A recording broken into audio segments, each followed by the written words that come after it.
There's quite a few people online, mainly Mexican fans and American fans, who are saying that the scorecards for the Josh Taylor Jose Ramirez fight were not too close at all. And if anything, it was Jose Ramirez who was hard done by to some extent in terms of officiating. And they are citing the Compubox numbers as evidence for this. They're saying the Compubox numbers show that it was an absolutely razor close fight all the way. Well, I've spoken about Compubox numbers in many videos in the past. And for example, this Boxing Scene article states that Josh Taylor landed just 11 more punches overall than Ramirez over the course of 12 rounds. This is an example of how that is a misleading statistic, because fights are not scored in terms of the overall impression that you have or who landed the most punches overall over the course of 12 rounds. That's not how fights are scored. Fights are scored on a round by round basis.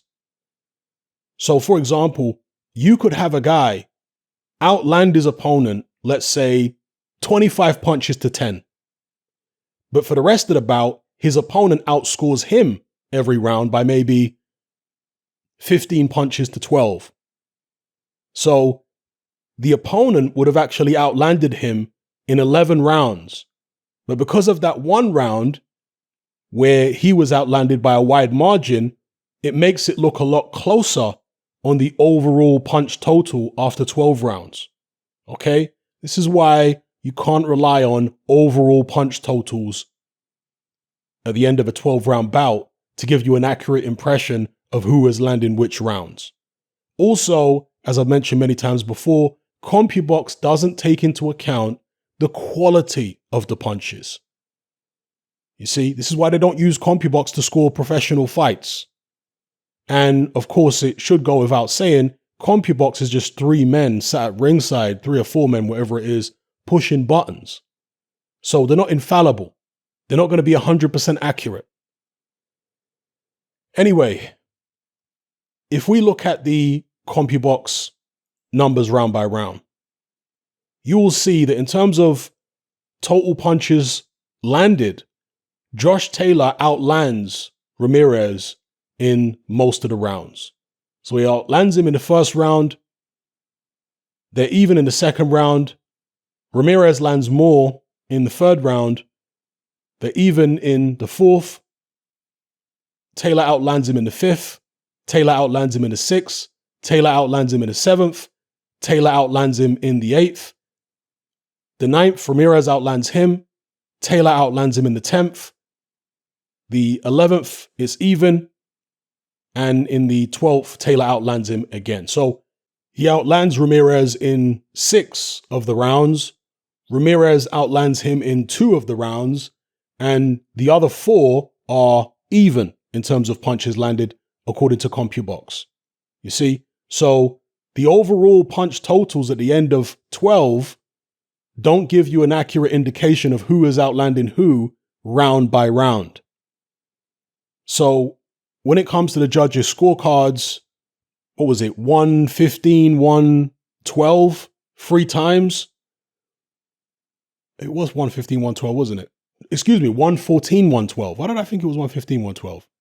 Okay, where are we at? 115, 114, 112. I swear it was it? Let me double check, because I'm not sure they got it right there. Nope, they did get it right. Okay, it was me. For some reason, I thought it was 115, 112. I'm getting far too many late nights at the moment, people. Nowhere near enough sleep, so apologies for that. It is 114, 112, not 115, 112, which would have meant that if Taylor hadn't scored the 2 knockdowns but had still won the 6th and 7th rounds, it would have been a draw.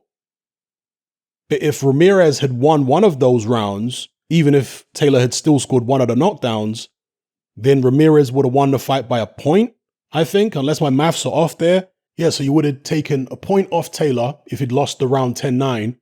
He would have had 113 by the end of the bout and given 2 points to Ramirez, so that would have made 114. So wow, yeah, Ramirez actually would have won the fight if he hadn't been dropped that second time and he'd won the round. He would have won the fight by a point on all three judges' cards. That's crazy to me, people. That is crazy. That is not reflected by the Compubox numbers. I think that Teddy Atlas was bang on the money when he said that Top Rank and the boxing establishment in America didn't want Josh Taylor to win this fight. They wanted Ramirez to win the fight. And really, the promotion of this fight, particularly in the UK, I don't know what it was like in the United States, the promotion of this fight was absolutely abysmal, considering the fact that it's an undisputed fight. I don't know what happened with regards to the TV deal for Josh Taylor in the UK. Surely BT could have put it on because of Josh Taylor's association with Frank Warren. He's not signed to Frank Warren, of course, but he's signed to Bob Arum, and Bob Arum has a close relationship with Frank Warren. But somehow BT didn't put it on, Sky didn't put it on, DAZN didn't put it on. Again, he doesn't have a TV deal in the UK, so I have to imagine there was nothing stopping any of those platforms putting the fight on. It was shown on some platform in the UK, I forget the name of it, but it isn't as big as the other platforms I've mentioned. So yeah, not sure what was going on there. Don't know if Josh Taylor's got himself into certain people's bad books. Who knows? Or perhaps he just didn't like the deal. Maybe he did approach some of those platforms and he didn't like what they were offering. I don't know. But whatever the case may be, in terms of the Compubox stats and in terms of the scoring of the fight, I have to say, I thought that it should have been wider than the judges actually had it, but that's by the by. The right man won at the end of the day. He sealed the deal with a second knockdown and made it very difficult for the judges to still score the bout in Ramirez's favor, and he moves on to bigger and better things. He's apparently got a mandatory defense against Jack Catterall to get out of the way. Jack Catterall, of course, is a Frank Warren man. If he can get past that, then he is apparently looking to fight Terence Crawford. I'm not sure if that's going to be at 147, if it's going to be at a catch weight or what, but that's a fight that, of course, I would love to see. Terence Crawford seems up for it. He congratulated Josh Taylor after Taylor's win. So, yeah, it is what it is. Let me know what you guys think in the comments below about the Compubox numbers, about the scorecards. Do you think that they were too close and it should have been wider than that?